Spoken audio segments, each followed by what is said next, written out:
Hi everyone, नमस्ते। मेरा नाम आकृति है। आई होप आप सब सुखी संपन्न स्वस्थ और मस्त होंगे। और अभी क्या टाइम हो रहा है पता नहीं, जैसा भी है, लेकिन happy happy day to all of you. I wish आपका अभी ये पूरा दिन बहुत अच्छा जाए और आप लोग बहुत अच्छे से इसमें काम करें, बहुत प्रोडक्टिव आपका ये डे जाए और फिजिकली, मेंटली, इमोशनली और सारे ही एस्पेक्ट्स में आप बहुत अच्छे से जिम्मे करें। तो एज़ मैंने एक 21 डे चैलेंज लिया था, तो आज उसका सेकेंड डे है, पर मुझे अभी फर्स्ट डे के बारे में बताना है। तो बेसिकली मुझे उस चैलेंज का तो ठीक है, मैंने एक्चुअली 5 चीज़ें उस चैलेंज में ली थी। फर्स्ट कि अपने यूट्यूब पे I be consistent, that I am trying my best to be consistent.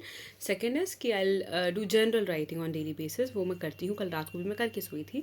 तीसरा कि आई रीड अ नॉवल, तो मैंने कल बताया था कि I am reading this novel currently, जो मैं 75% पहले पढ़ चुकी हूँ, रिमेनिंग 25% मैं पढ़ रही हूँ। और फोर्थ वॉज कि मैं अपनी स्टडी प्रोडक्टिविटी आवर्स को बढ़ाऊंगी। Yes, I am trying that as well, कल भी अच्छा रहा।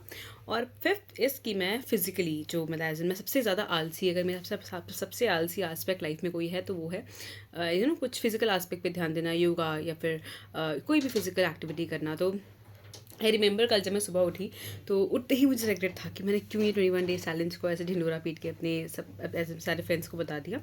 फिर मुझे लगा कि यार अब तो अदरवाइज़ मैं क्या करती हूँ, मैं उठती हूँ, मुझे लगता है कि मुझे नहीं जाना चाहिए पार्क, या नहीं वॉक करनी चाहिए, या नहीं कुछ करना चाहिए, तो मैं सीधा अपना तैयार वगैरह होकर नाश्ता करके लाइब्रेरी या फिर जहाँ भी मुझे क्लासेस, कॉलेज, जहाँ भी जाना होता है वहाँ मैं चली जाती हूँ।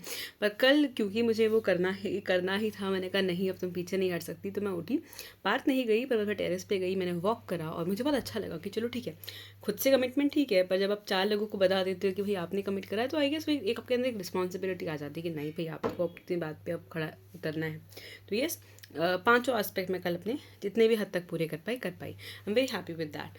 तो आज का भी कुछ ना कुछ होगा, वो हम कल बात करेंगे। तो कल जब मैं बुक पढ़ रही थी बेसिकली, तो मैं आपको बस ये बताना चाहती हूँ कि ये मैं किताब पढ़ रही थी और I just really wanted to share something from this book, because I have decided कि जो भी किताब मैं पढ़ रही होंगी उसमें जो भी मुझे लगेगा कि मैं शेयर कर सकती हूँ अपने फ्रेंड्स एंड जो भी मेरे स्टूडेंट्स या मेरे लोग मुझे देख रहे हैं इसमें, तो I would love to share that जो मुझे सीखने को मिला। पता है आई वॉज वेरी स्लीपी जब मैं कल रात को अराउंड 12:31 मैं इसको पढ़ रही थी। मैं बहुत नींद में थी और बिल्कुल हिम्मत नहीं थी मेरी पढ़ने की, बट जस्ट बिकॉज मैं वो कमिट कर चुकी कि नहीं मुझे पढ़ना है तो पढ़ना है। तो मैंने अपनी जनरल राइटिंग करी, मैंने उसको रखा, कुछ पॉइंट्स इससे भी मैंने लिखने की कोशिश करी और फिर मैं ये पढ़ने लगी। मैं सच बता रही हूँ, I was so sleepy, I wasn't able to read properly, वैसे आँख बंद हो रही थी।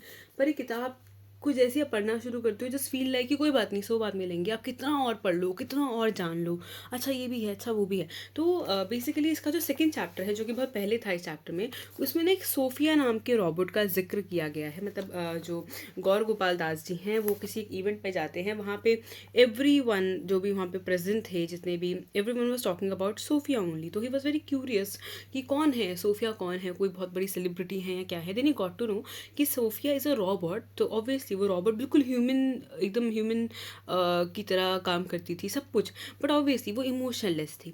तो इन्होंने एक बात उस सेकंड चैप्टर में करी थी, मैं बहुत नहीं रिकॉल कर पा रही हूँ, कि हमें लाइफ में समझना चाहिए कि हम इंसान हैं और हम सोफिया नहीं हैं। मतलब ऑब्वियसली हम वो सारी एक्टिविटी कर सकते हैं, बट नाउ अभी अगर जो इतना फास्ट टाइम हो गया है, जितना शहर तेज़ भागता है, समय भी उतना तेज़ भागता है, तो हम कहीं ना कहीं समझते हैं कि अगर हम बहुत इमोशनल बीइंग हैं, because being human I guess we are emotional being as well. तो हमें कई बार ना लोगों से ऐसा सुनने को मिल जाता है कि अरे तू तो रोतड़ू है, या तो तू ऐसा है या वैसा है। तो यहाँ पे जो मॉन्क हैं वो एक्सप्लेन कर रहे हैं कि नहीं, it's completely fine to be like that, because you are not Sophia, you are a human. Like I am not Sophia, I am Akriti. तो I can feel, I can be emotional, if I just feel like crying I can, it's completely normal to be like that. और कल जो chapter को मैं पढ़ रही थी उसी का थोड़ा सा कंटिन्यू किया था मैंने, कुछ हाइलाइट्स भी करे हैं। मेरा बुक मार्क मुझे नहीं मिल रहा था, तो मैंने ऐसे पेज फंसा लिया था बीच में। तो बेसिकली इसमें मैं आपको बताती हूँ, बहुत अच्छा है, शायद आपको हेल्प करे। इसमें ग्रीफ के बारे में लिखा हुआ है, कुछ लाइंस थी वो एक्चुअली जो गौर गोपाल दास जी हैं, मतलब he is a monk of the people.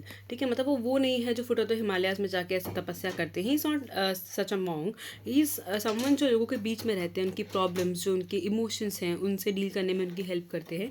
तो इसमें बताते हैं कि ग्रीफ एक बहुत अजीब चीज़ है, जैसे heartbreak is a kind of grief. और कई बार क्या होता है कि इन दिस लाइफ हम लोग ना उसको प्रॉपरली नहीं समझ पाते हैं। जैसे अभी मैं वही आपको बता रही हूँ, जो वो बताना चाह रहे हैं क्योंकि लोग आजकल आपको कमेंट कर देते हैं, आपको बोल देते हैं कि क्यों तू इतनी दुखी रहती है या रहता है, तू ऐसा है क्या या वैसा है क्या, तेरे को समझ नहीं आता है क्या, जब देखो परेशान रहता है क्या हो। जैसे यहाँ पे हमने लिखा है कि बहुत रीजंस हो सकते हैं, किसी कोई पर्सन लॉस हो सकता है, किसी अपने का चले जाना हो सकता है, एज एन रिलेशनशिप का ब्रेकअप हो सकता है, any it can be anything, right.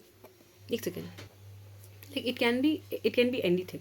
तो यहाँ पे उन्होंने लिखा है कि I have seen people agonising physical pain पर still smiling because they feel love appreciated and valued. तो उन्होंने बोला कि कई बार मैंने देखा है कि जो लोग हैं वो फिजिकल पेन में होते हैं, उनको कोई भी फिजिकल प्रॉब्लम है, पर अगर उनको लोगों से प्यार मिल रहा है या एक इमोशनल सपोर्ट मिल रहा है तो वो बहुत खुश रहते हैं, और वहीं वो बोलते हैं, मैंने ऐसे लोगों को भी देखा है जो फिजिकली कंप्लीटली फिट है, एकदम फिट एंड फाइन, अच्छी सी बॉडी है, सब कुछ अच्छा है, पर क्योंकि उनकी इमोशनली उनके कोई सपोर्ट देने के साथ में नहीं खड़ा है, उनको कोई उनके पेन को नहीं कोई एक्नॉलेज कर पा रहा है या समझ पा रहा है, तो इसीलिए वो बहुत दुखी रहते हैं। यहाँ पे उन्होंने और भी बात बताई है कि one piece of advice I always give is to not to be ashamed of what you are grieving for regardless of what society dictates, people grieve for what is significant to them. कि it's fine कि अगर आप किसी बात को लेकर दुखी हैं तो इट्स फाइन। उन्होंने बताया कि हमारे ग्रुप में एक मॉन्ग थी जिन्होंने 20s में अपनी मदर को खो दिया था।